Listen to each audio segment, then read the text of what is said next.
Hello there, we are live from our studios here in Kokomlemle on digital address GA0992539. Our lead stories this hour.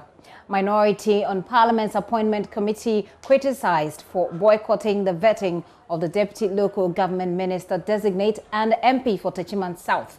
More as the nominee tells the committee he will seek justice for the victims of the electoral violence that killed two. MP for Ekwapem South Obi Amwa has been saying that, and we'll be hearing from him shortly. Also, Greening Ghana receives massive public support as government assures measures are in place to ensure sustainability of the project. We'll tell you how hundreds across the country, including top government officials, participated in the agenda Plant 5 million trees today. The group of LGBTQ activists freed on bail after days of being held in police custody. But why were they kept for that long? We hear from legal authorities in the Volta region where they were picked up. Those are top stories this hour. My name is Gifty Ando Apia, and this is The Pulse. Please be my guest.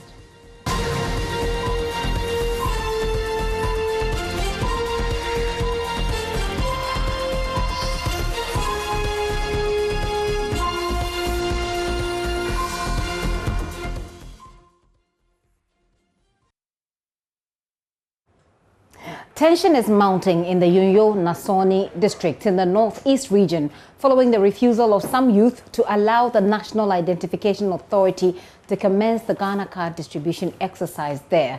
The youth are protesting the NIA's recruitment of non-indigents as staff to lead the exercise in the area.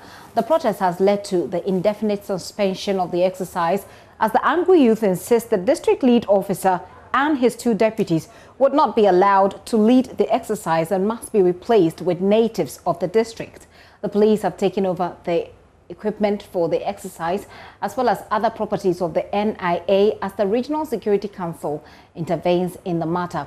The agitating youth spoke with our correspondent Eliasu Tanko from the district capital.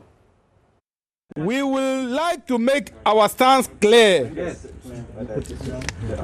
Our stance known to management of NIA and those in authority that we shall not accept any DTL from any district apart from our own, because we also have the men who are more than qualified and have the requisite experience and applied for the position. Yes. Yes. Yes.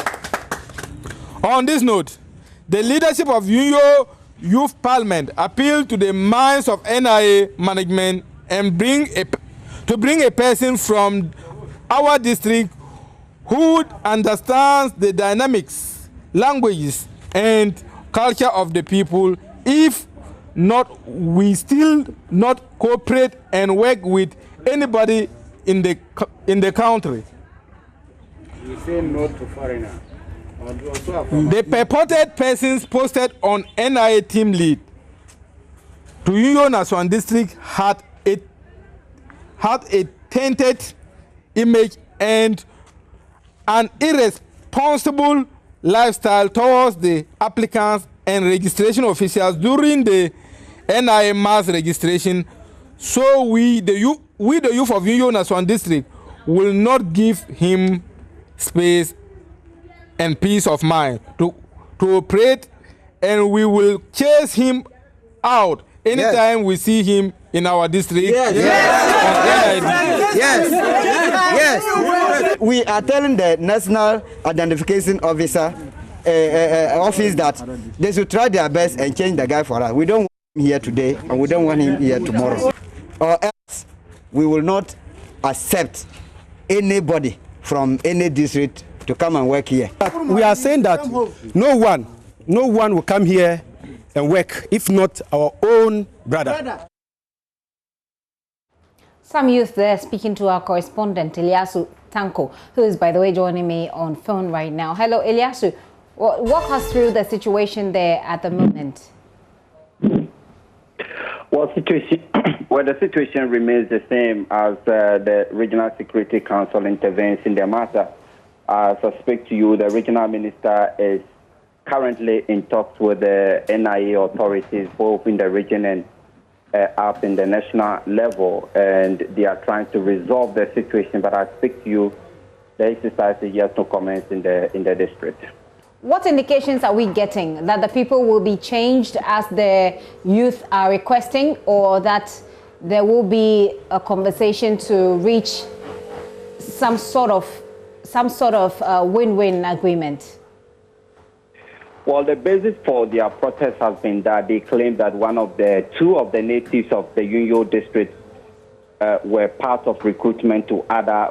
They claim that two natives of the Yunyoo district have been refused to work in other parts of the region. They mentioned that one person from the district was posted to the Mamproko Muaduri district. The community members rejected him. Another one to the Chirpone district, and he also rejected.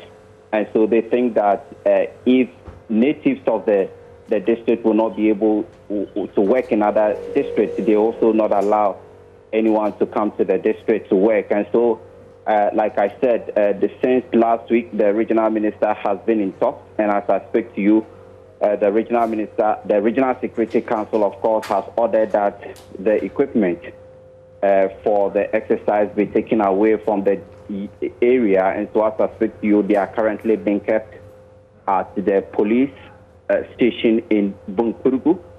And they have been engaging, the minister, the regional minister, like I've seen, have been engaging the youth, assuring that these three persons, of course, the district team, the lead, and then his two deputies will be changed. But as I speak to you now, nothing has happened, and so the exercise is just to commence. Ilyasu, thank you for that update. Ilyasu Tanko is our correspondent in the in the northeast region, bringing us up to speed on what is happening there. We'll keep our eyes on that story as we hear the authorities in the region are engaging on how to amicably deal with this situation. Away from the northeast region, by the way, a 22-year-old man was nearly lynched by residents of Offinso in the Ashanti region on suspicion of abducting two girls in the community. The severely assaulted suspect, known as Kweku Buahin, was later handed over to the police. He's alleged to have lured the 4-year-old girls into a secluded bushy area a mile away from their home. The incident comes in the wake of children going missing in the area, with one found murdered. Love FM's Erastus Asari Donko, also on the security desk, was in the community. He reports now.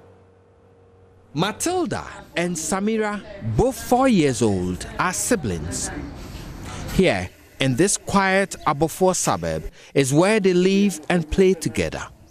About a mile from their home is this bushy area where this elderly woman produces charcoal for sale. Around 9 a.m. Thursday, she heard the children crying inside the bush. I was packing firewood here, she says, when I heard a child crying. When I moved towards them, I saw the suspect standing in the bush with the two girls. So I asked the children, "What are you doing here in the bush?" According to her, she found the suspect standing with the children inside this undergrowth. So she's showing me the exact spot where she saw the suspect and the children standing. And this is just behind this pigsty in these bushes. They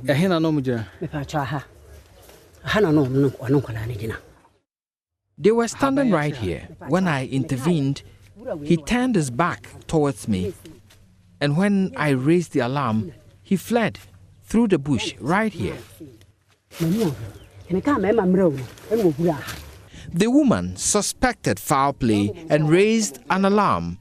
The suspect took to his heels but was later arrested by a mob who nearly lynched him.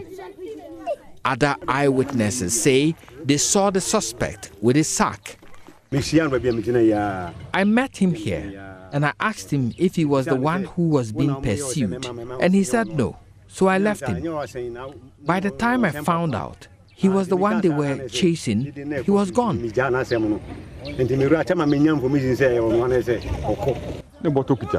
He was holding a sack and a rope. They even tied his hands with a sack when they arrested him.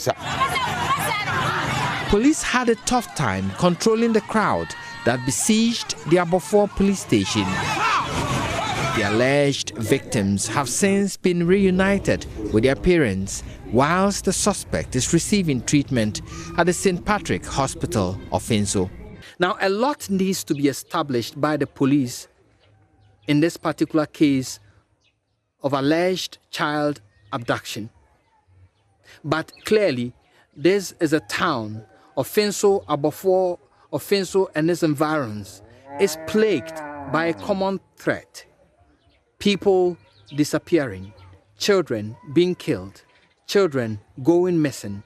And so there is a heightened sense of fear amongst the people here, and people have become alert to that threat. Reporting for JoyNews, Erastus Asaredonko, Offinso, Abofor, Ashanti region. And Erastus is joining me live right now. Erastus, good job done. Let's begin with how you can describe the mood in the community right now. How can you describe it? The aquifer with wells. I think you ought to unmute for us, Erastus. Erastus Asaredonko there trying to unmute so we can hear him. We want to find out what the mood is in the town right now, following reports that Erastus himself as well has filed where a number of children have gone missing and some of them have been found killed. Erastus, describe for us the mood in the town.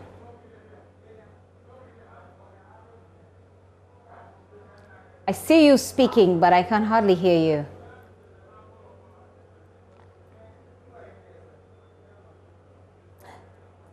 Right. Go ahead, Erastus. Let's try this again. Okay, so can you hear me now? Perfectly. Can you hear me now? Mm-hmm.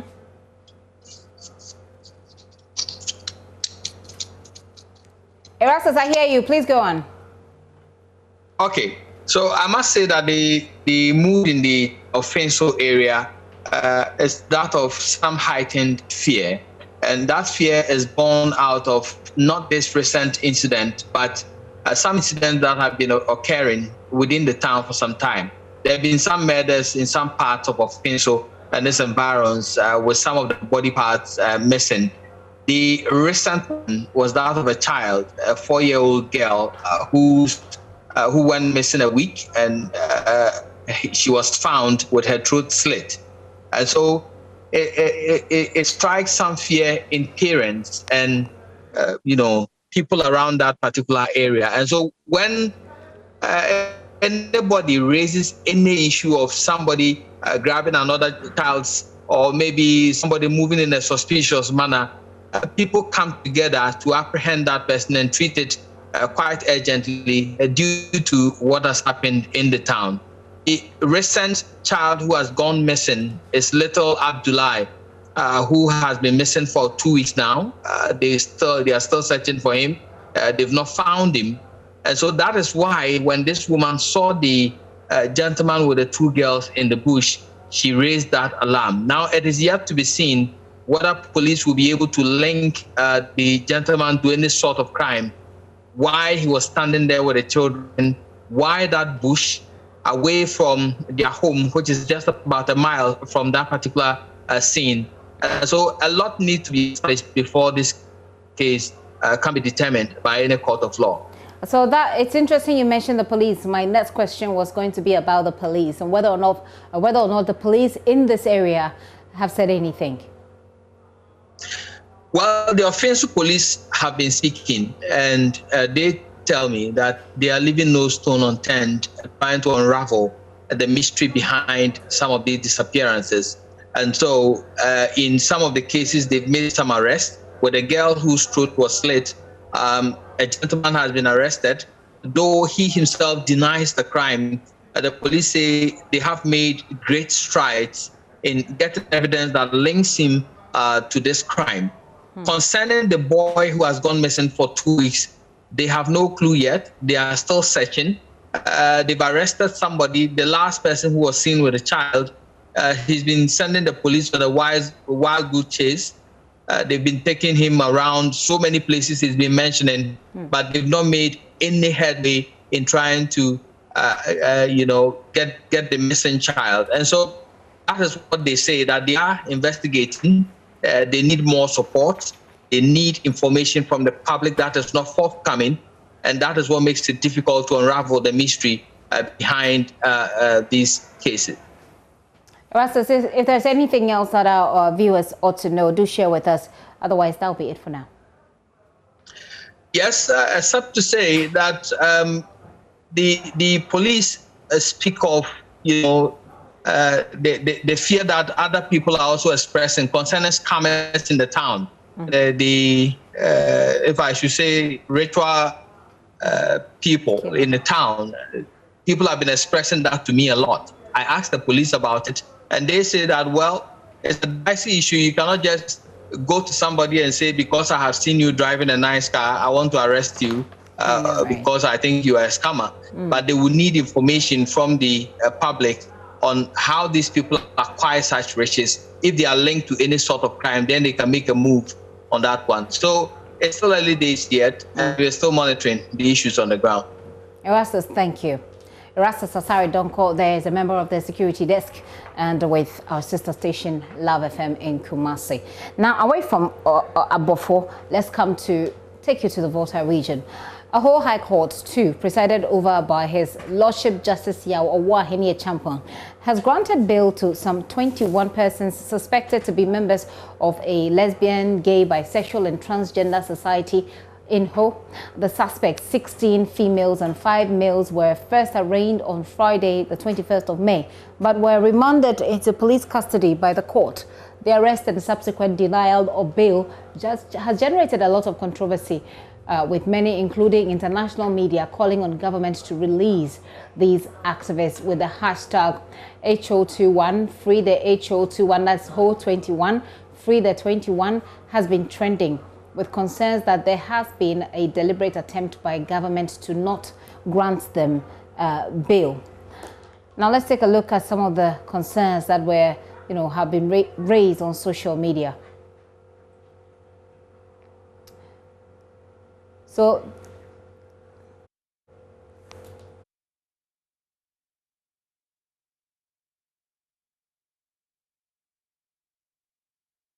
on social media, update on release the 21.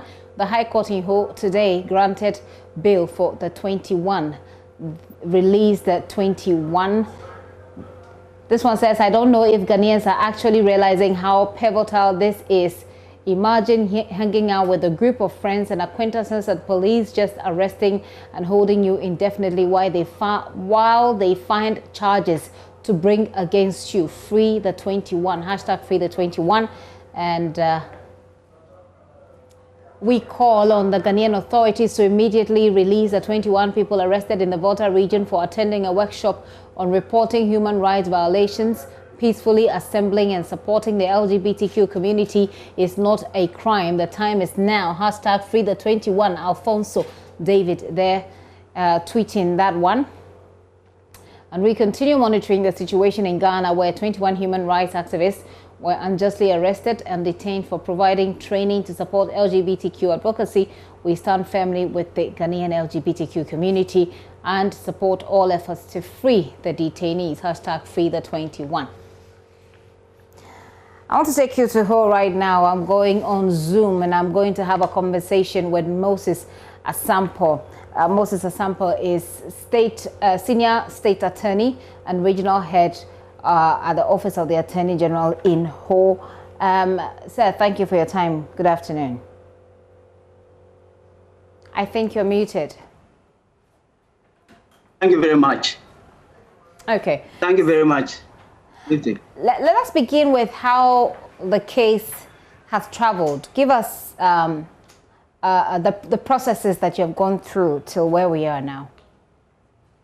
Very well. On the 20th May 2021, the police had a tip-off that a group of people were having a conference at the Association of Midwives and Nurses Hotel in Ho.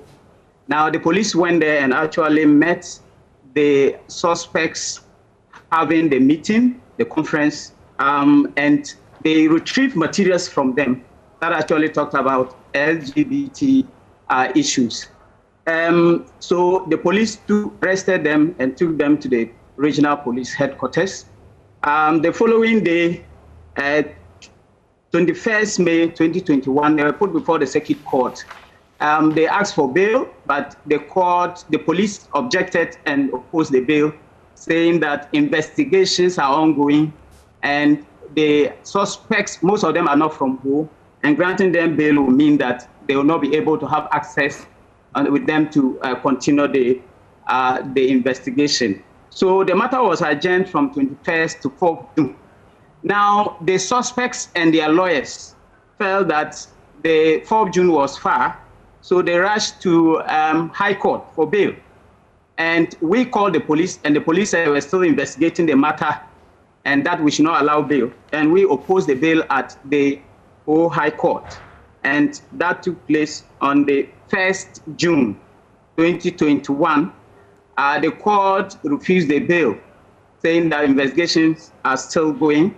Now, they then went back to the circuit court on the 4th June, when the case was adjourned to.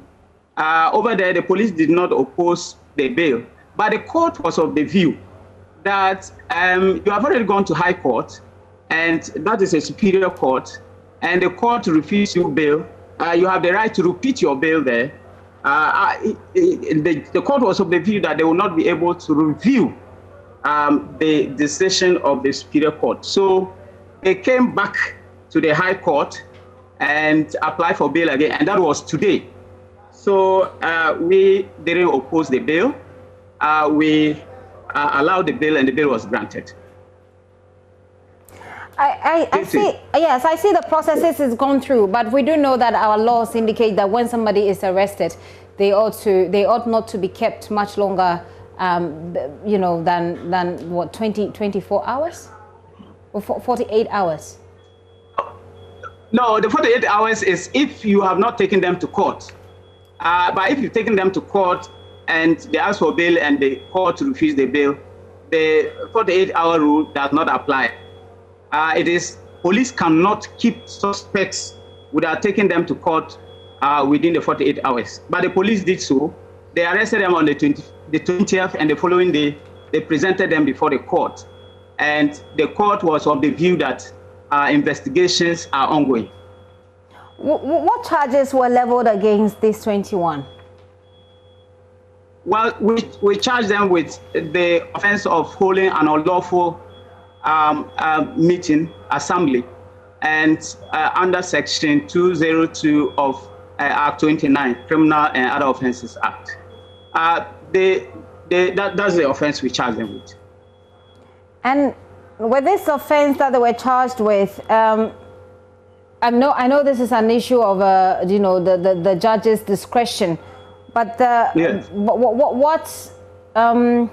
What kind of sanctions were they liable to with this kind of charge?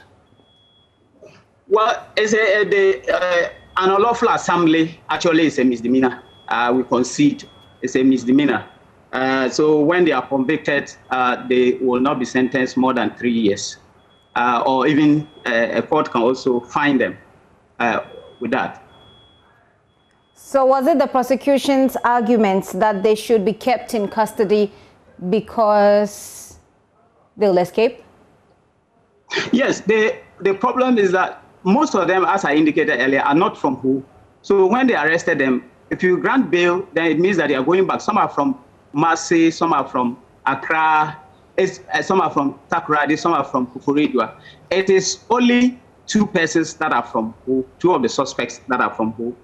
And so if you grant them bail, it will not be feasible for the police to follow them to their various towns and regions to conduct the investigation. That's why we kept them for the investigation to be concluded. But this is one country, and tracking somebody from one region to the other shouldn't be that difficult. Was that the prosecution's belief? There will be a difficulty. There will be a difficulty because somebody going back to Takoradi, if it doesn't come, it will not be easy to trace that person. Accra, Kumasi, I mean, it will be a difficulty for the police. You grant them bail, and how do you conduct the investigation? There are people who have raised concerns about how long it took, and I appreciate the processes you've taken us through. But people are arguing that we as a country have waited for international attention on this and the tagging of it as a human rights abuse before we acted. How do you respond to that? Well, I think that the suspects largely contributed to the long detention. When they were arrested, they refused to give their statements. They said they were waiting for their lawyers. Where are your lawyers? They said the lawyers were in Accra, and that they will be with us soon so that they will give their statements. They refused to give their statements. So we also waited for their lawyers. The following day in the afternoon, that was the, I think, 21st, before the lawyers came from Accra. Now, the other reason why the detention delayed is that when the circuit court adjourned the matter from 21st to 4th June, the circuit court told them that it was not refusing the bail, but investigations are ongoing, so they should exercise restraint because the 4th June, if investigations are concluded, they will be granted bail. But they rushed to High Court. Now, the bail was refused. And then they came back to the circuit court. And the circuit court judge said, no, I cannot review what my senior brother has done. A lower court cannot review the decision of a superior court. So they should go back there. They have the right to repeat bail application any number of times. So they should go back to the High Court. You know, that is what delayed the whole the application for bail, the grant of bail. So if they have not rushed to the High Court, I believe that the 4th June, they would have been granted bail. Because on that date, the police didn't oppose the bail. But the only difficulty the judge had was the fact that they were already refused bail at the High Court. So they should go back there. That is one of the reasons why the grant of bail delayed. But on the issue of human rights, I think that if you are holding somebody for investigation, it's not an abuse of human rights. We live in a society where we are governed with laws and we're supposed to respect those laws. If I show you some of the materials we retrieved from them, one is coming out. Coming out, one of the materials, the literature they were using to teach and then to promote lesbianism and gayism. Coming out means that if you're a gay or lesbian, come out boldly and tell people about your sexual orientation. They were actually encouraging people to be gays and to be bold with the fact that they are gay, they are lesbians. Sorry, sir, but telling somebody to be bold, to tell people that I prefer a certain sexual behavior, is that wrong? That is just the heading. But when you read the material, they encourage people to have a natural canal knowledge of one another. And our investigation at the hotel disclosed that persons of same sex, 2 persons each of same sex, occupied a room. And we retrieved condoms from the various rooms. We retrieved ointment for easy penetration of the anus. We retrieve all those materials from them, from their hotel rooms. And there's another material here, my child, my love. This means that you should not discourage your child that have sexual difference or diverse sexual orientation. You should love that child. You should not disturb the child of his or her sexual difference, and teaching people to allow their children to engage in all those things. If you hold a conference to encourage people to promote an act that constitutes a criminal offense under our laws, how can we sit down and watch that? Right. Let me just hold you on. The LGBTQ Consortium and the LGBTQ Rights Ghana have just released a statement on that matter. I just want to read that statement for you and to our viewers right now. It says that the whole 21 granted bill, that's the topic. It says the Constitution is the backbone of our democratic nation, and we as a country should never permit circumstances that violate its provisions. We are grateful to the court for the decision today to admit the whole 21 to bail. It has been our contention that their arrest and continued detention was unjust and unsupported by the facts and an infringement of their right under the 1992 Constitution. In our view, the facts justified bail at a much earlier stage, particularly given the strong submissions made by the Council for the whole 21 at the bill application on 4th of June 2021. It goes on to say that nevertheless, we are very happy and grateful with today's decision and will assist the whole 21 in assessing relevant facilities and services to aid their needed convalescence from the effect of being held in custody. Our organization, acting in concert with local and international partners, will also provide all the support for the whole 21 within the remit of the law to ensure that their rights are protected at all times. And I'm ending here. It says it's our hope that the charges will be dropped given the baseless grounds of their arrest if the case proceeds to trial. We are in no doubt that the innocence of the whole 21 will be established. We want to extend our appreciation to the individuals and institutions, both local and global, who have supported the cause, particularly in the media, NGOs, CSO, donors, and the lawyers for the accused. And it is there's no name there, but the organizations LGBTQ Consortium, LGBTQ plus Rights Ghana, KEPEG, Rightify Ghana, and Safe Haven Global. So they're saying that they believe that the fact of the matter should have given them bail on the 4th of June. I think you're muted. You're muted, sir. I'm muted, right? Yeah, please go ahead. No, I hear you now.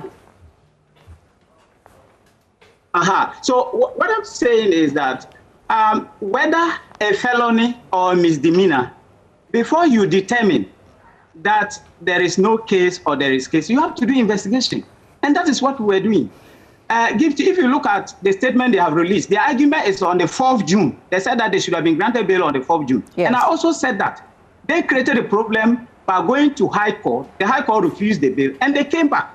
And the Second Court judge was of the view that it cannot review what a superior court has done. That is one of the reasons why it delayed. But be that as it may, they have been granted bail. And the other part of the statement saying that we should drop the charges, they have presented the docket on the matter, and we are reviewing we are studying the docket, and we will take a decision after the state of the docket.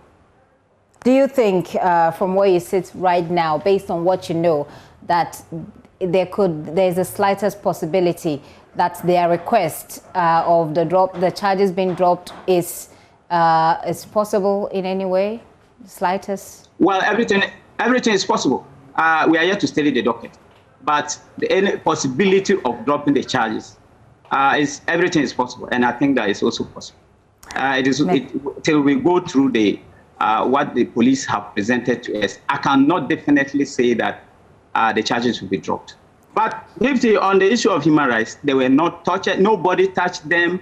They were fed 3 times a day. The police even fed them. You know, some of them are not from here. The police fed them. We did not. And we know the Constitution on human rights, Chapter 5, protects the rights of people, including suspects, even convicts. The Constitution protects their rights. So we did not intentionally. We did not do anything to infringe on their rights. The main reason why they were detained was for investigation, and that's what we did. And with 4th June, we didn't oppose bail. Today, we didn't oppose bail.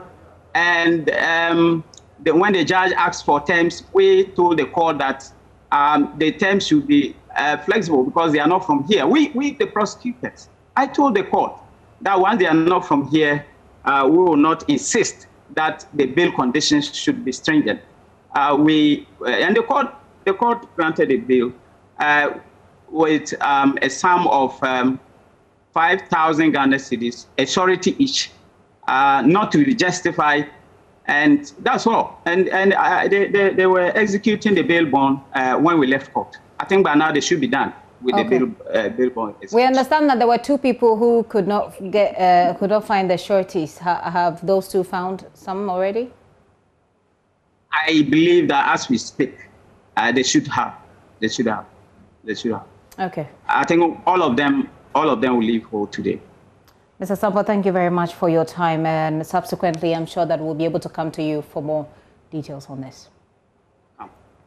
Thank Moses Asampo, the senior state attorney, representing the office in Ho there. You're watching The Pulse with me, Gifty, and Opia. We'll be right back. To stay with us.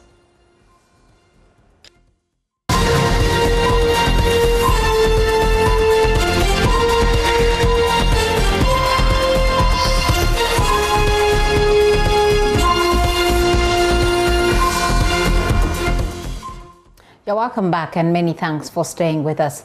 President Akufo-Addo is counting on the Greening Ghana initiative to reverse the devastating degradation of the country's forest cover. At 8 million hectares of forest cover at independence, the country now has only 1 million hectares. The current state, according to the president, is dire and therefore requires urgent steps. At the Jubilee House, the president planted the Tree of Life, also known as Lignum Vitae, as part of the 5 million trees being planted nationwide. We're gathered here today for a historic ceremony, the commencement of Green Ghana Day, a day that has been set aside to plant some 5 million trees across the country. The forest, as we all know, is one of the most important natural resources of our mother Ghana. As its continuous existence creates jobs, provides incomes for local communities, is a source of foreign exchange earnings through timber product exports, and offers environmental protection, including water protection and climate change regulation. However, the exploitation of forest resources for national development has not been sustainable over the years. Deforestation and forest degradation are the greatest challenges to sustainable forest management in Ghana today. The consequential effect of deforestation and forest degradation is severe climate change, which has dire consequences for our livelihoods, specifically the drying up of our water bodies, the pollution of our waters, loss of our prime timber species, loss of biodiversity, and change in rainfall patterns and weather conditions in the country. There's thus an urgent need to reverse the trend and restore our forest resources as much as possible back to their original state. We do not have tomorrow or the day after tomorrow to do this. We have to act now. As President of the Republic and co-chair of the eminent group of advocates of the 2030 United Nations Sustainable Development Goals, I'm leading the nation today, 11th June, Green Ghana Day, to plant at least 5 million trees across the country as part of the master plan of Ghana's Green Ghana agenda. Government is determined to restore the lost forest cover of our country. Indeed, we're doing so through a number of policy interventions. The attempt to regulate and sanitize the small-scale mining industry is one such to help keep our forest cover and reserves intact. Today's nationwide exercise will not be a one-off event. We intend to enhance ongoing afforestation programs and see to the sustainable exploitation of our forest resources. I assure the Ghanaian people that government is determined to ensure the survival of the 5 million trees being planted today. Together, we must and will protect our environment and ecosystem, and we must contribute to the world's agenda at combating global warming. We have to protect planet Earth and our motherland, Ghana. I appeal to all Ghanaians to embrace the Green Ghana initiative introduced by government and being driven by the energetic, youthful Minister for Lands and Natural Resources, the Member of Parliament for Damango, the Honorable Samuel Abu-Jinapor. It is an ambitious initiative, and we will make the necessary effort to sustain it. God willing, this event will be an annual one, and planting targets will be reviewed upwards every year. About reviewing the target upwards every year, I want to take you across the country. Let's begin at Damango, the capital of Savannah region. The regional minister, Said Mohazu Jibril, has led the various teams there on this tree planting exercise. Our correspondent is joining me, Isaac Nonya. Isaac, run us through how the tree planting exercise went in your area today.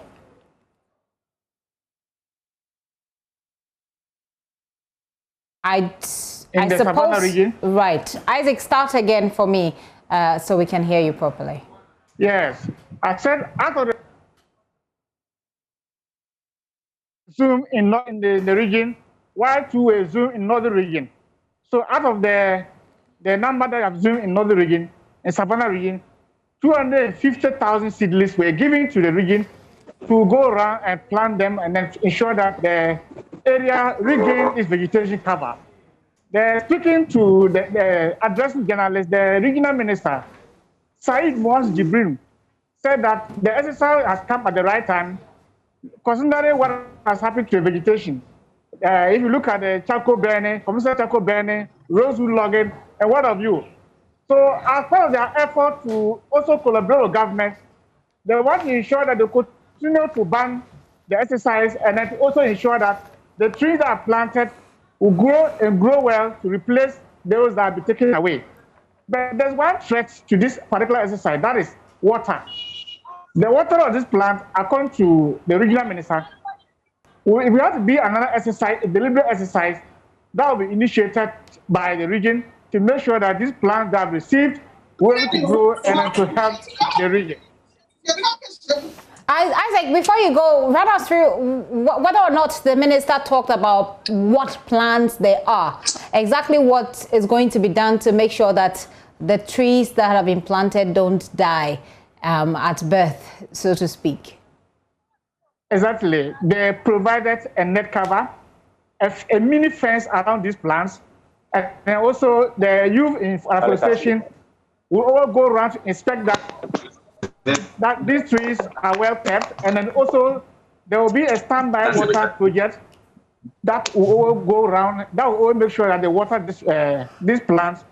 And the people living with disability in this region, the chairman, one Takura Joshua Dramani, also made a passionate pledge on behalf of the association that they will all go around, supervise and to ensure that the trees grow and grow well, so that they will also benefit from the vegetation that they never had before.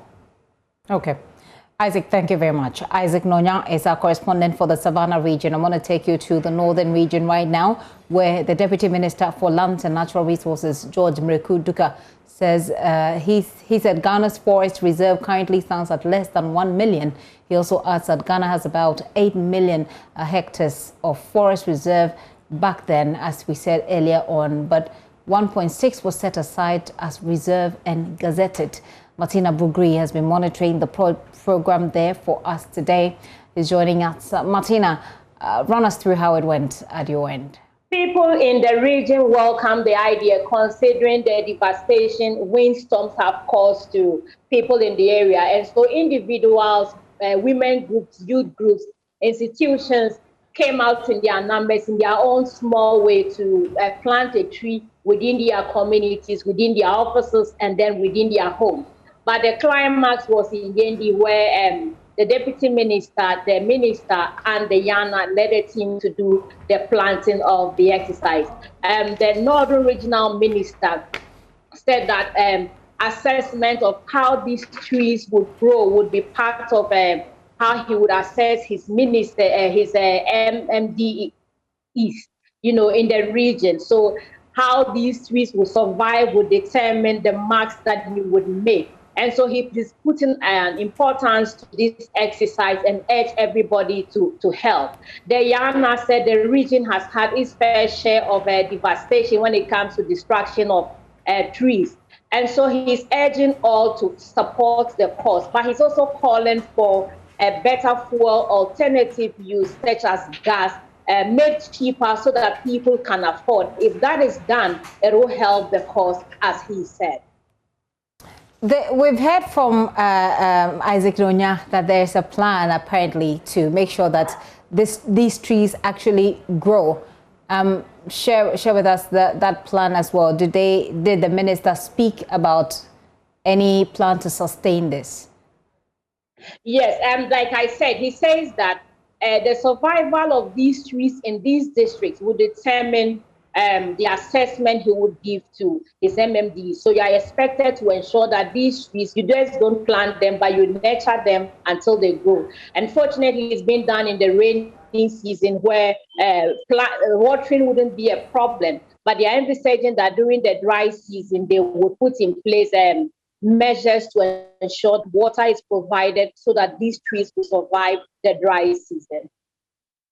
Well, Martina, I like the fact that you said the people have hailed it. The people have accepted the project because of what rainstorms have done to them in the area. We hope that it will be sustained subsequently. Martina, thank you very much. Martina Bugri, the Northern Region correspondent. Now, the Ghana Black Stars also joined the University of Cape Coast and the Forestry Commission to plant nearly 600,000 trees in the Central Region alone. Central Regional Minister Justina Marigold Asan, who led the exercise, said what her administration would do is to partner the Forestry Commission to monitor the progress of the seedlings that have been planted today. Richard Kojo Nyako took part in the tree planting exercise. He reports. The tree planting exercise has started in the Central Region. The regional minister is leading the park. It started at the Regional Coordinating Council. Here we are at the University of Cape Coast, and the university estimates planting about 80,000 trees. And the planting has started. The senior members of the university professors, doctors, and everybody at the university setting is here planting their trees. I've seen the Vice Chancellor here.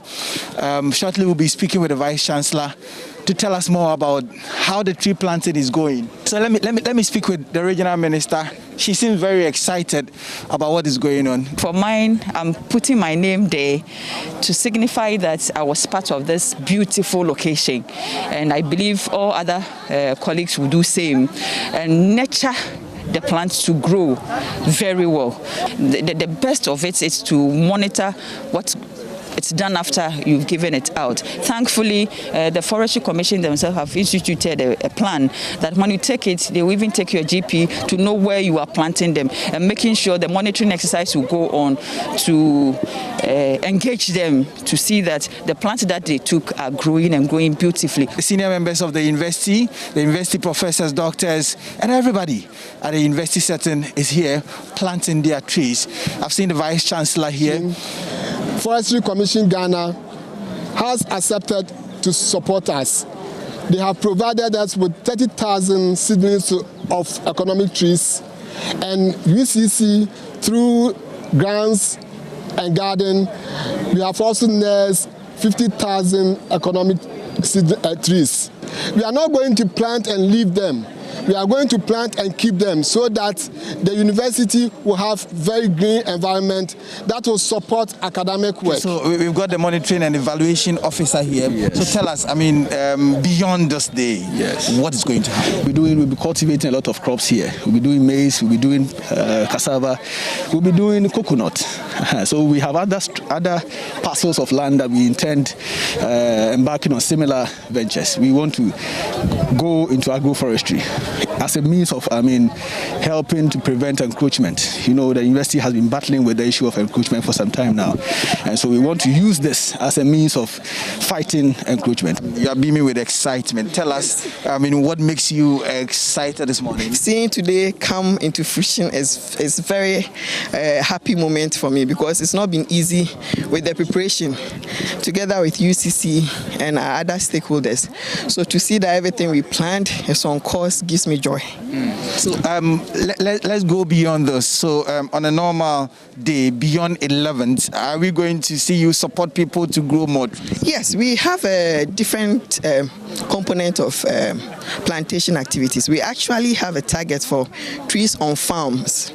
And that one is also a target of seedlings raised with the Youth Employment Agency for free supply to farmers, anybody interested at all. We do this every year. And Green Ghana too is something that has come to top it up. So I've even told people that it doesn't end with Green Ghana. When the Green Ghana ends today, 11th, there are seedlings still available. Let me speak with Dr. Mike Boachi-Yadom. You took part in this exercise. Tell us why you decided to take part in this exercise. Well, it's the right thing to do. We need to keep the nation green, and since government has initiated this, those of us at the University of Cape Coast must support this initiative. Again, we are not supporting because it's a government initiative. We are supporting because it's the right thing to do. And even at the individual level, we must encourage individual staff of the university, individual homes, to plant trees all over the country. Yes. Tell me what's behind the smile. Well, what is behind the smiles is that we have a lot of the staff of the university ready to plant at least one tree today to make sure that we keep our ecology and that to sustain our foliage, and to also make sure that we are really ready to keep the environment the way God gave it to us. The Ghana Black Stars have been camping in Cape Coast, and they took the opportunity to be part of the tree planting exercise. They joined the regional minister and the University of Cape Coast community to also plant the trees. So you have Pate, you have Jordan Ayu, you have Andrew Ayu, all of them taking part in the tree planting exercise here. From the University of Cape Coast, my name is Richard Kwejonya for JoyNews. Richard Kwejonya is joining me via Zoom, so we have a quick chat on the back of this. Richard, interesting one. To have the Black Stars join in this program in your area must be very exciting. Let's talk about this park. Which park is it? I mean, because we're expecting the trees will grow on this park. Give us an idea. Well, so this is a part of the University of Cape Coast. This is a place that the university has earmarked for the planting of trees. And so that is a designated area.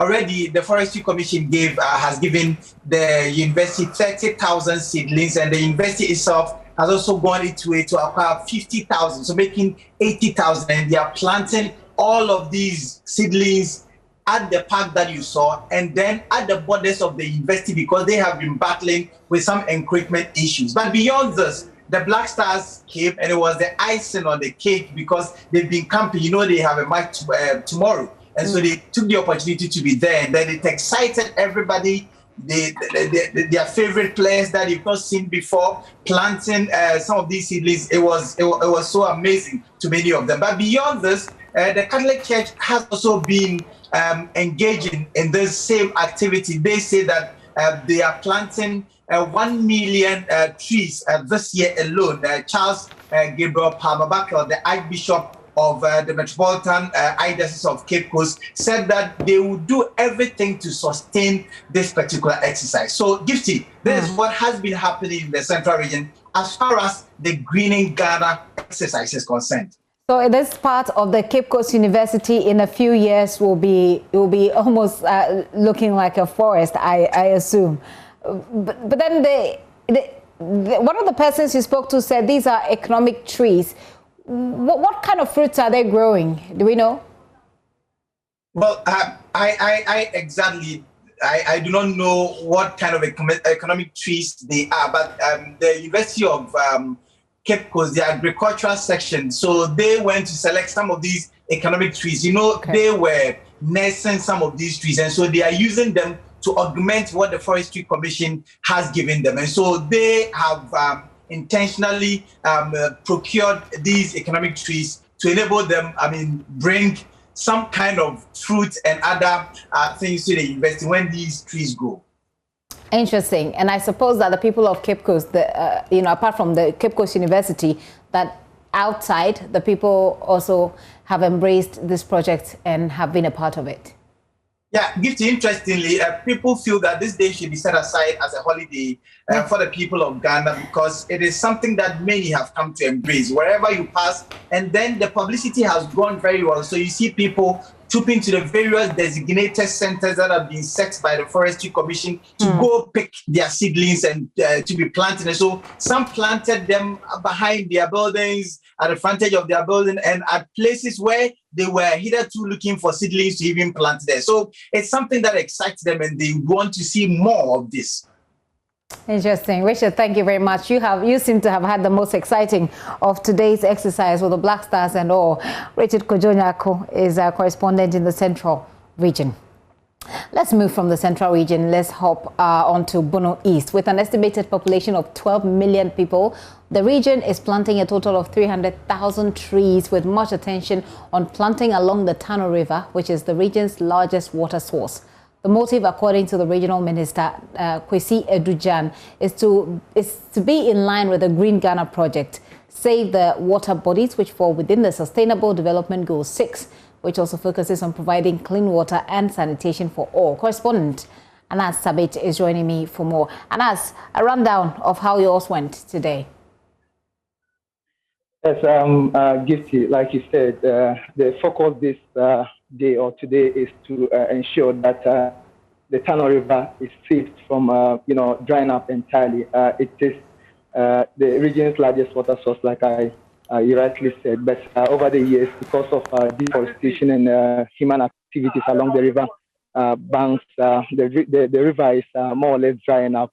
And so the authorities in the region decided to ensure that trees are planted along the water body to save the river source. Apart from that, we find a lot of people also trooping in to participate in the exercise, and they do so because they feel this is the best way to go. And like Richard said, engage quite a number of people here who are of the view that on such days, the nation should focus on making it a public holiday so that every individual in the country will participate in this particular exercise, which according to them will help save the forest zone, the river bodies, as well as help maintain climate change. So this is how this, what we saw in the region as I speak to you. The exercise has come to an end. A lot of people are still trooping in at the Forestry Commission for more of such trees to get them planted in their homes as well as their farms. Interesting. Do they also talk about the plans of sustaining it? We've heard the plans in the northern and the Savannah region. Do they share this in your region? Yeah, they did. They engaged a couple of stakeholders. We know schools participated. We know members of the Forestry Commission participated, and we know individuals in various. They did it in groups. So those planted along schools, the school authorities are to ensure that these trees are being taken care of or monitored, and the commission, we are told, will be having periodic visits to areas that these trees were planted, so that they make sure that these trees are not only planted today, they have a monitoring team that will also be following up to ensure that we will have more trees in the system going forward. Thank you very much, Anas. Anas Sabit is our correspondent for the Bono East region. Let's go to the Upper West region. 150,000 trees are to be planted there as part of this project. The regional minister, Dr. Hafiz bin Salih, who led the charge, observes that the issue is not about planting trees necessarily, but nurturing them to survive. Our correspondent, Rafiq Salam, reports.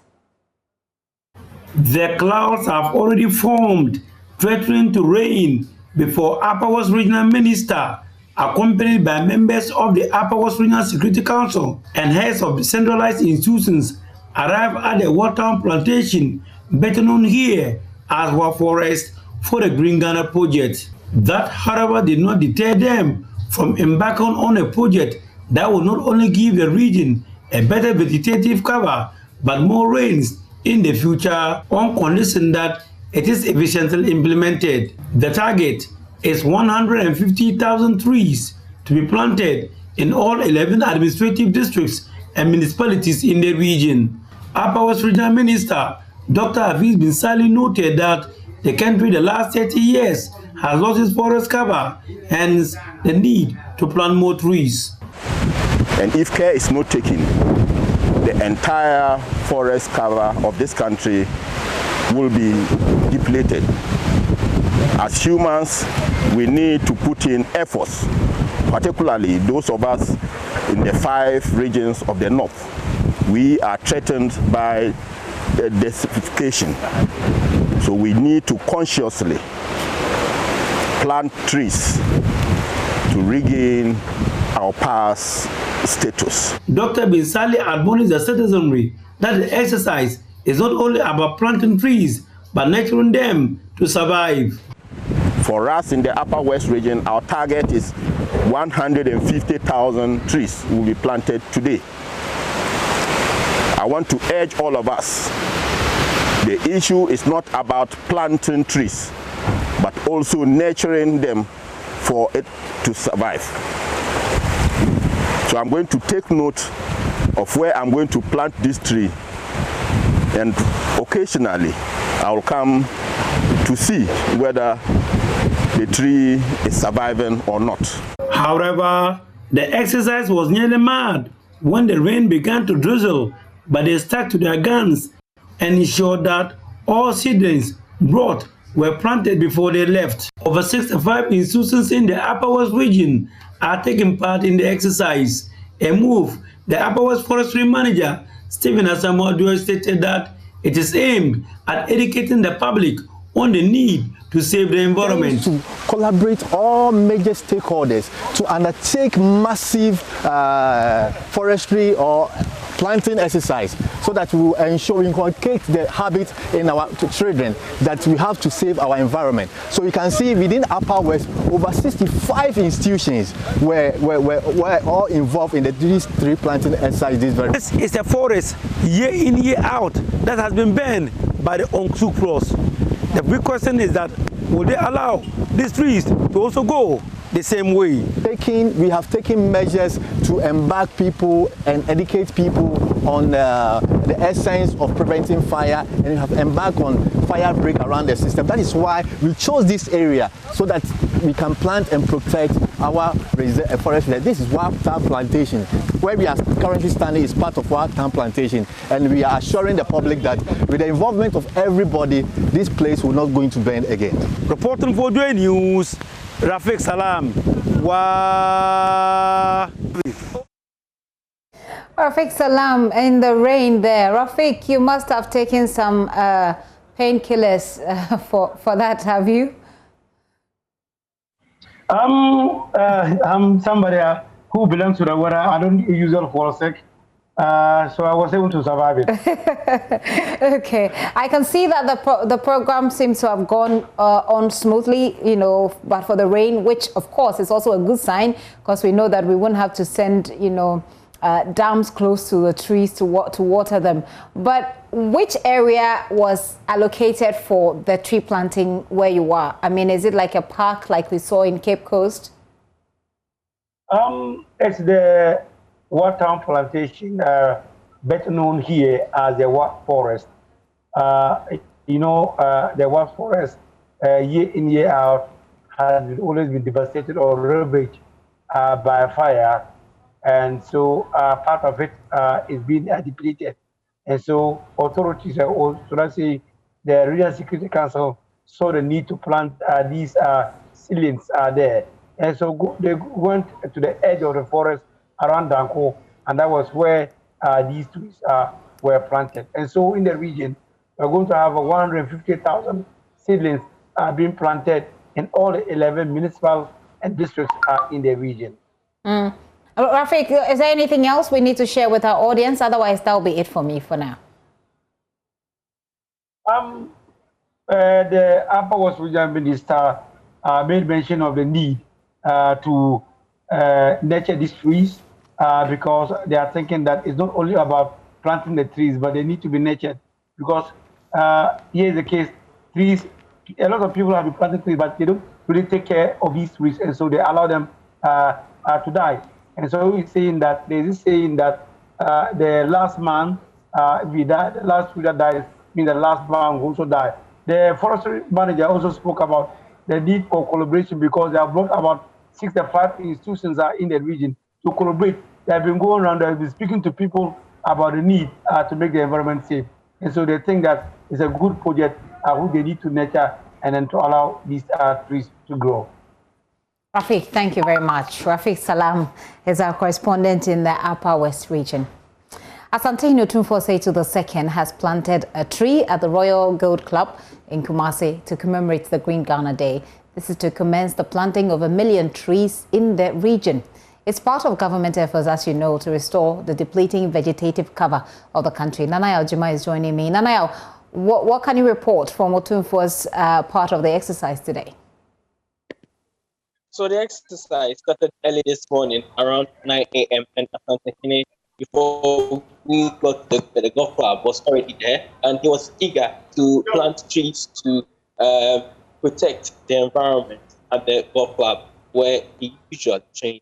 And this morning, according to the Forestry Commission, 1.2 million seeds have been taken from them by individuals and organizations to plant on this day. Already, the target for the Ashanti region is 1 million trees. So, if the individuals are able to plant all these trees, it means that the Ashanti region will be planting 200,000 trees in excess of the target that was given the Ashanti region.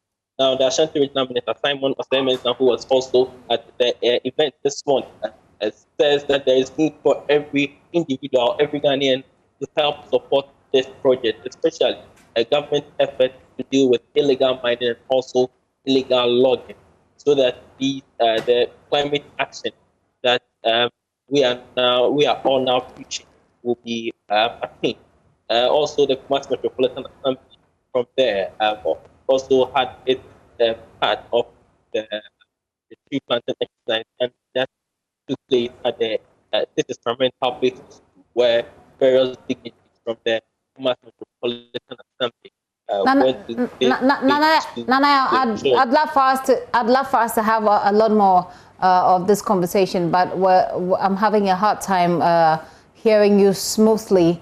Perhaps we can try it one last time, otherwise we'll move on. You were saying?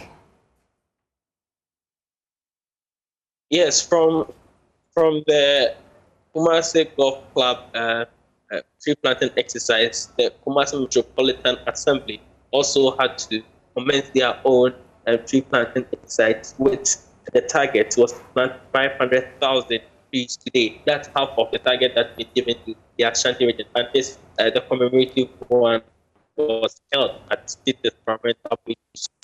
The plan is that the basic school in the metropolis will take up this project and be planting as many trees as possible to help the Metropolitan Assembly meet the target. Now, sustaining the exercise or nurturing these plants to live and fulfill their purpose is an issue that many continue to ask how the Assembly and the regional coordinating council intend to ensure that it's achieved. Now, from the Deputy Minister for Lands and Natural Resources, Benito Osupio, the teachers in schools where these plants will be, these trees will be planted, are to ensure that regularly these trees are watered. Now, the Forestry Commission also has a role to play in ensuring the plants are nurtured, and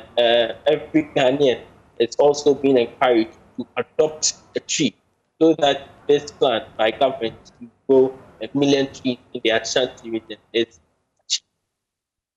Anaya, thank you very much. I hope that we will be able to sustain this across the board. Now, let's talk a bit more about this. I have environmental NGO Tropembos Ghana, together with partners EcoCare Ghana, European Union. They've donated 39,000 indigenous and fruit tree seedlings to the Bono East Regional Forest Office of the Forestry Commission to support this remarkable initiative. Monsieur Uswansa is a director at Tropembos Ghana. Hello, madam. Good afternoon. We've lost her, unfortunately. Oh, moving on to other stories now. Over 30 diplomats joined thousands of Ghanaians across the country today to mark the Green Ghana Day. Outgoing UK High Commissioner to Ghana, Ian Walker, who was also at the event, lauded government efforts to replenish the country's depleting forests. He says illegal mining, galamsey, is a social problem which can be eliminated through the creation of more jobs. Maxwell Agbagba has more. A total of 33 members of the diplomatic corps planted trees at the Forestry Commission to commemorate the day. They believe the first step towards saving the environment is by planting more trees. Yes, outgoing UK High Commissioner to Ghana, Ian Walker. Galamsey is a social issue. I think that the consequences of it are profoundly difficult, I think, for our communities that live here in Ghana. And we need to do what we can to try and minimise clear galamsey happening. Insofar as one can understand, people are trying to make a livelihood, and things like forestry and such like offer alternative livelihoods. I think we need to find alternatives to help young people kind of get into work, to have kind of ways of earning a living, and to make sure that at the same time as seeking to stop galamsey and all the problems that it brings, that we try and create alternatives. And it's why I really do care about days like today, actually, because this isn't just a good thing to do, it's the right thing to do. There is opportunity, whether it's around kind of planting forests for timber, whether it's around creating kind of future kind of markets for people to create jobs and opportunity. I think it's all part of the same thing, so we've got to change how we think about climate, and I think Ghana's in a good place to do that. Vice President of the Fundraising Committee of the Green Ghana Project, Dr. Joyce I, is happy with measures put in place to stop the destruction of Ghana's forests. She says the conversation around illegal mining must be depoliticized, so there will be an all-hands-on-deck approach towards solving the age-long problem. Don't let's talk about successive governments. Let's face the problem today and see what is happening today and see how we can take it up tomorrow. So the issue is, when you say government, do you know that you and me, if we say judiciary, your uncle, your aunt, everybody, it's a Ghanaian situation. A lot of us Ghanaians, when our relative gets involved, then we call in the morning to a chief, go and talk to this justice because my brother, we have to stop that. The law must take its course. And that's why if we are personally interested in leaving a land that can support life for today's generation and tomorrow's generation, that's how we should see it. There should be resources for our use today, and they must be available for ensuing generations. To also, that's what sustainability is about. Let's enjoy what we have today, but let's make sure that the same enjoyment is passed to the next generation. Rwanda's High Commissioner to Ghana is also excited about the project. First of all, I want to congratulate Ghana and also really congratulate and appreciate His Excellency Akufo-Addo's initiative, which was in the statement that he made to the nation earlier on in the year. I'm really so excited that action is taking, following up on what he committed is coming out very fast despite the challenges that we have of COVID. So that for me is the first point. Second is that we are very delighted and honored to be here as a High Commission representing my country in Ghana. Ghana and Rwanda share a very solid, lasting relationship that we have enjoyed. And so we're here not really to say what Ghana can learn from Rwanda, it's just to share experience and share lessons, because there is so much that also Ghana has shared with us, and we'll be more than happy to do the same. So today I'm happy that I've been part of this team, and I think from our experience, this is a very key milestone. What is also more really important is our ability to follow up on what we have planted and ensure that they grow. And then we continue campaigning to do the same. I have the Colombian ambassador to Ghana now joining. I also have the head of the European Union here in Ghana also with me joining. They are all taking part in the exercise. We are really happy to be here today together with the highest representatives of the government of Ghana and of the European Union's main objective for the next years is to fight against climate change and to become a climate neutral continent. So we are very happy that Ghana has decided to join. European Union will support. We have already in the last 3 years planted about 300,000 trees in different parts of Ghana with our environmental projects. So we will continue to do this in the future, and we welcome very much that the government of Ghana is doing this. All right, so let's return to the Tropembos conversation. I have the Mercy Owusu-Ansah, who is with Tropembos Ghana. It's an NGO, as I said, together with their partners, EcoCare in Ghana, EcoCare Ghana, European Union. They've donated 39,000 indigenous and fruit tree seedlings to the Bono East Regional Office of the Forestry Commission.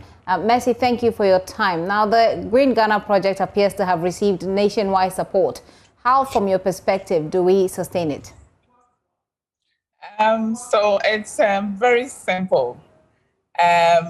What we have to do is to make sure that we have a database of wherever we have planted a tree.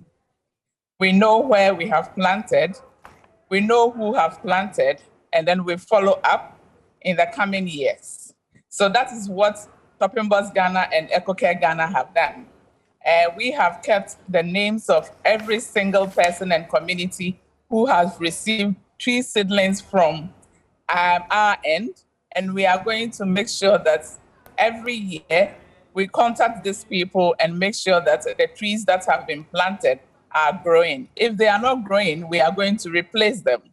Let me also add that for us, it's not just about adults doing the tree planting. We also engage some schools.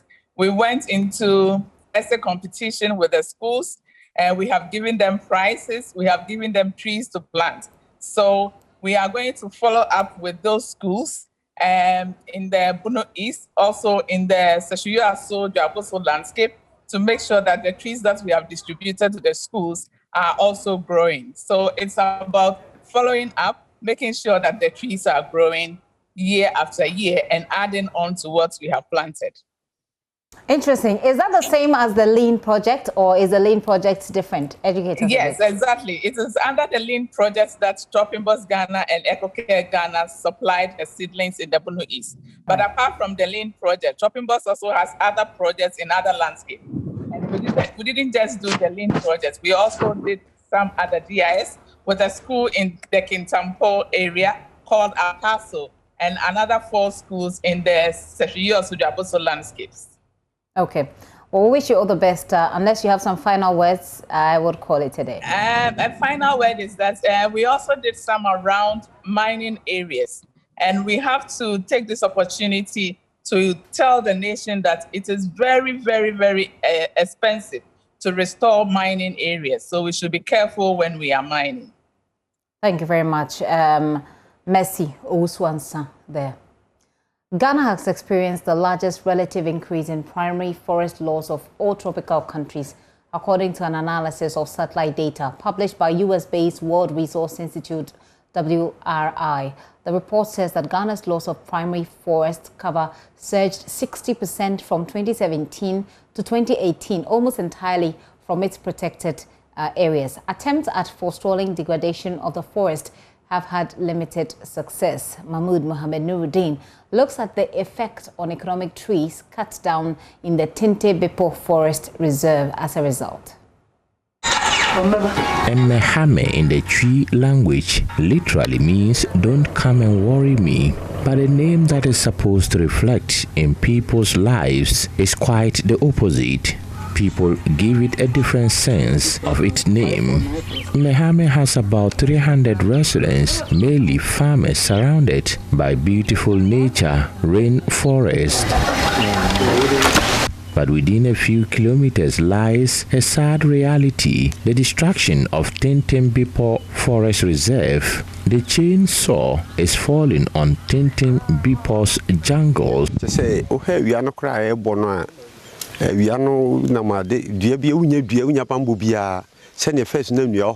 Unlike in the past, there are no trees here to protect us when it rains, and the rainfall patterns have also changed. I am truly concerned by the destruction of the forest. The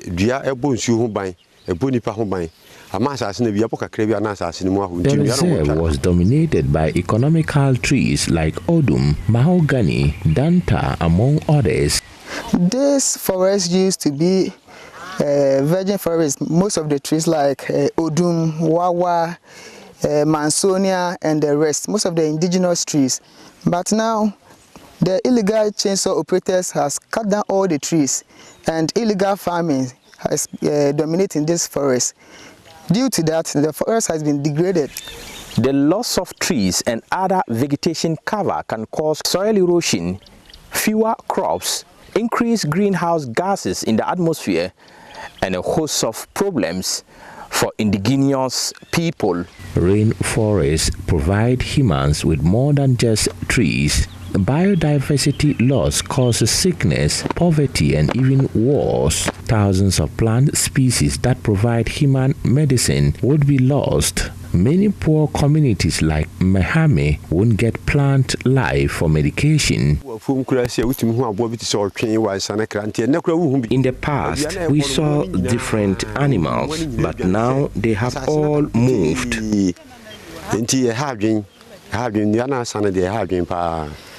Normally, if you move into this forest, you will see a lot of animals in it.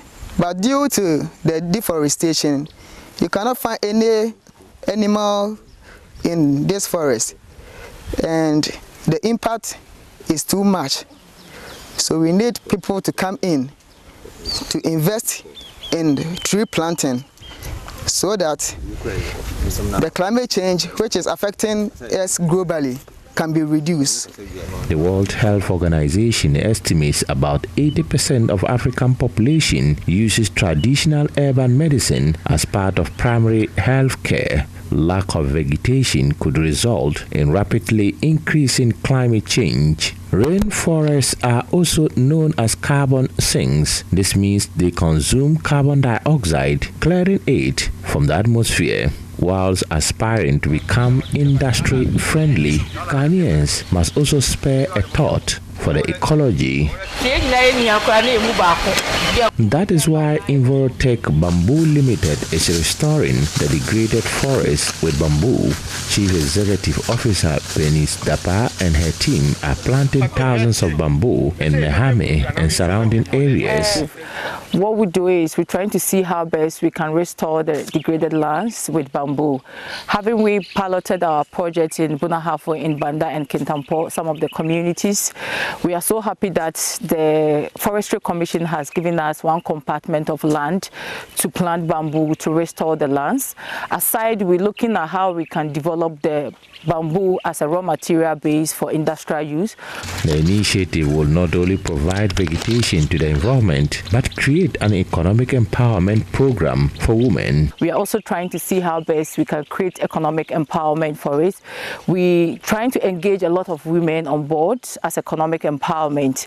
We're looking at how they can promote the industrial base. The choice of bamboo to restore the forest is because of its ability to produce more oxygen. We love the idea of we using bamboo to restore the degraded lands, planting at the river banks, because bamboo is renewable.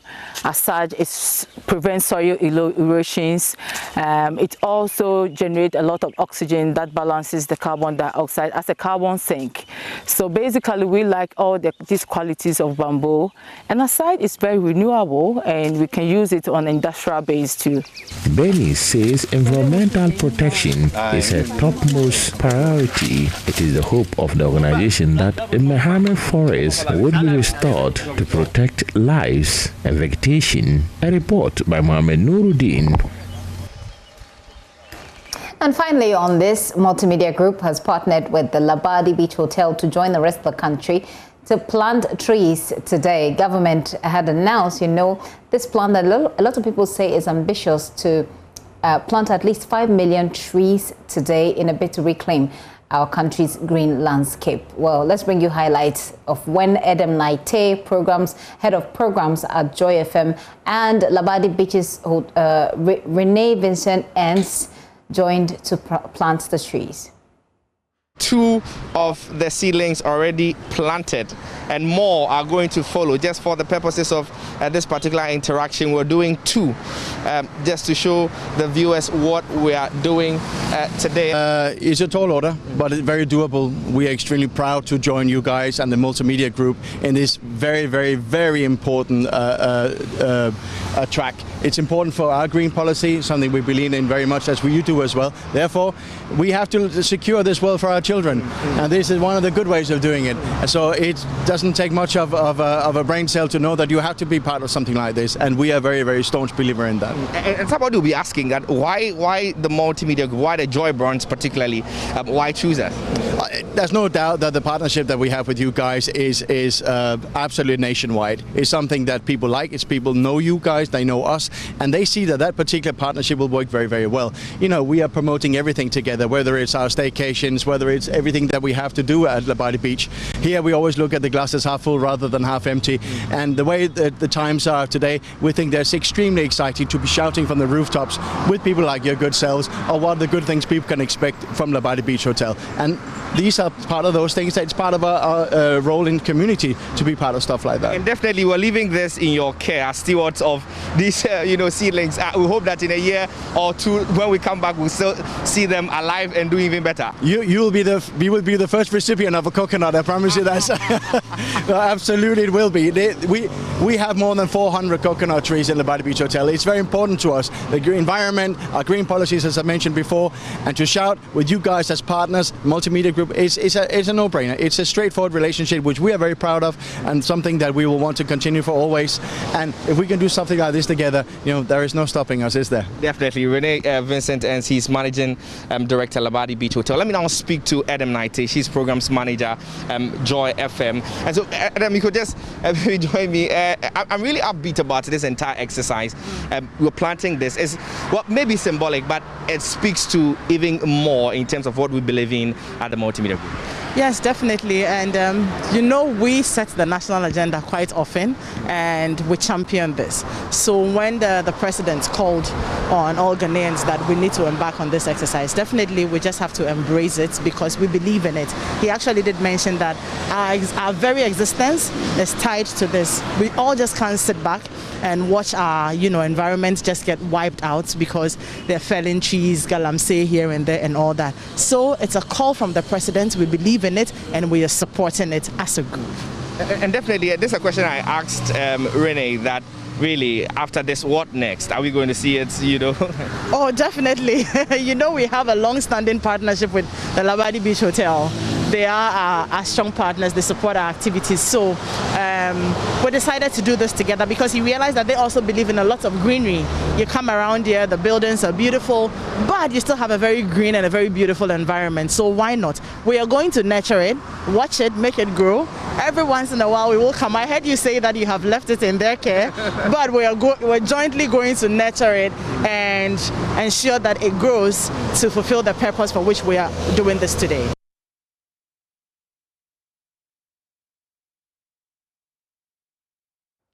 And that's our team leads, planting on our behalf. This is The Pulse. I am Gifty Ando Apia. A quick break. I'm right back after this.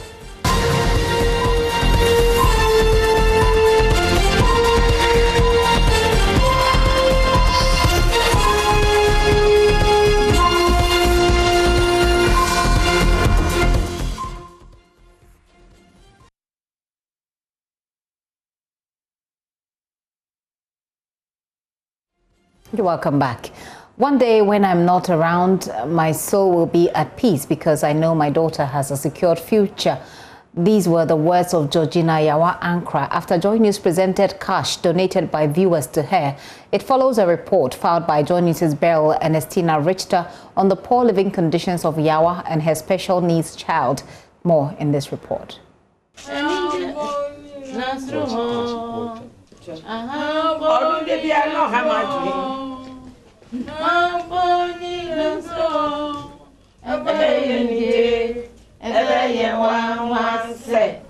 The elated but frail-looking woman, after receiving the money, said she is confident with this kind gesture, her daughter Yunyoo's future is secured even after her death.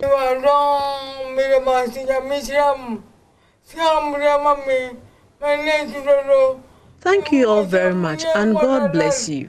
I never dreamt of getting this huge amount of money. I'm overwhelmed by this gesture, and it is my fervent prayer that the good Lord replenishes your pockets. It has always been my prayer for God to send help to Yunyoo and I.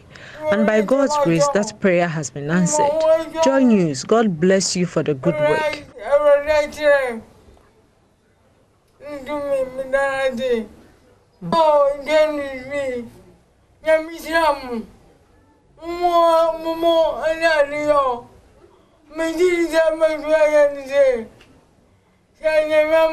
One day when I'm not around, my soul will be at peace because I know my daughter has a secured future because of this kind act.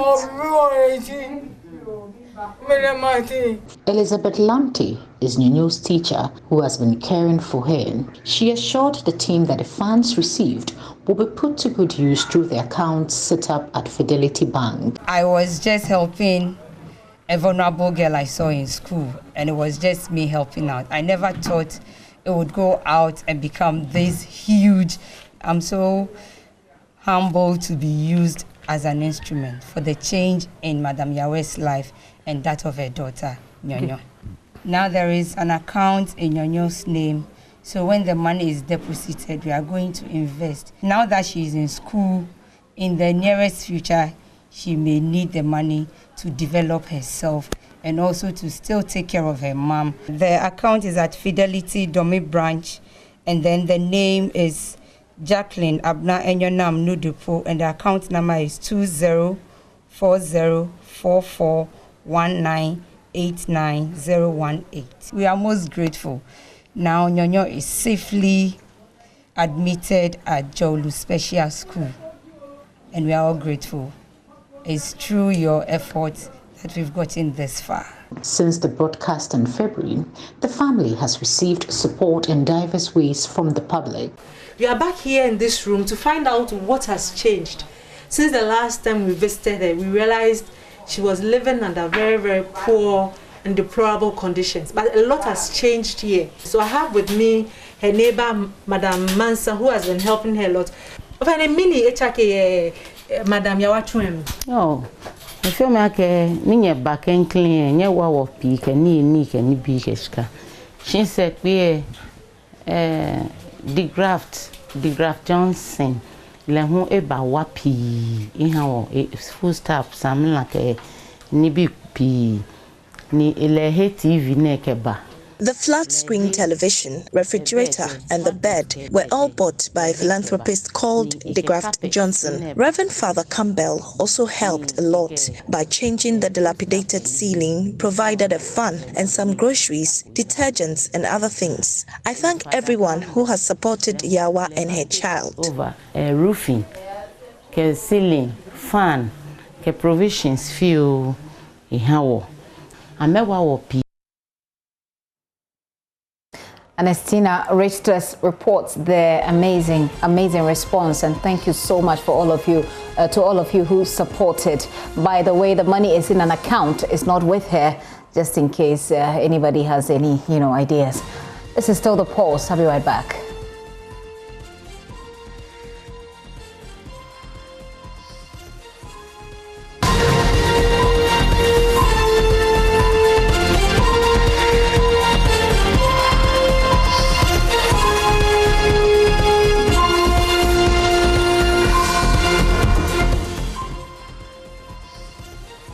And before we go, by the way, Ghana has made it to the UN Security Council. We'll tell you more of that story on JoyNews Prime tonight. Log on to myjoyonline.com as well for more information. And let's talk showbiz. Well, these are some of the top stories you find at myjoyonline.com. President Akufo-Addo's planting of the Tree of Life, as it's called, to mark the Green Ghana Day. My name is Gifty Andopi. I'll be here on Monday. Hope to see you. Actually, we'll be here through the weekend, so we'll catch you then. But